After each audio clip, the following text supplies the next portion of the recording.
of these men were all found guilty of committing voter fraud in the 2020 election. The gentleman in the upper left, he's a Republican from Nevada. His wife died several years ago. He nevertheless filled out her ballot and cast it in the presidential election. He then participated in efforts with the Nevada Republican Party to claim that his dead wife's ballot being cast in the election must mean there was mass voter fraud by Democrats. He is the one who cast his dead wife's ballot.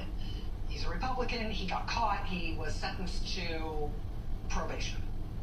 That's the guy in the upper left. Guy in the upper right, he's a Republican elected official from Ohio. In his case, it was his father who died, and he cast his dead father's ballot in the 2020 election. That Ohio Republican official was sentenced to a grand total of 3 days in jail. Keep going clockwise. The gentleman on the lower right, he's from Pennsylvania.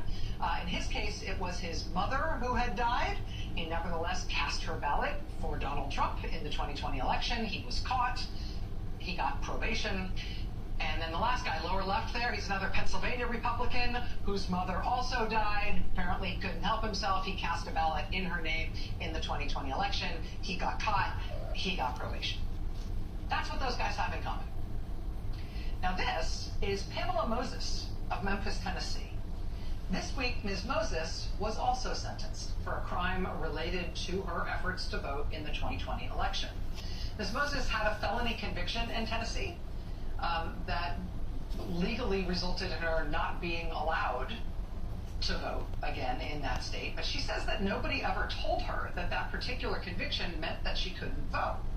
And her county elections board admits in writing that despite her conviction, they never actually took her off the voting rolls. A probation officer with the Tennessee Department of Corrections even wrote her a note, filled out an official certificate saying that Ms. Moses was eligible to vote. Ms. Moses turned in that certificate from the probation officer along with her voter registration application. And for that grave crime, she was just sentenced in Tennessee. What was her sentence? She got 6 years in prison. That has just happened this week in Tennessee.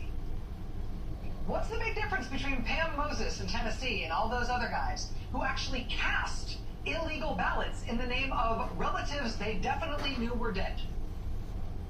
All of those guys got probation, in one case 3 days in jail. She got 6 years in prison for trying to register to vote after she had received an official certificate from the probation department telling her it was okay if she registered to vote.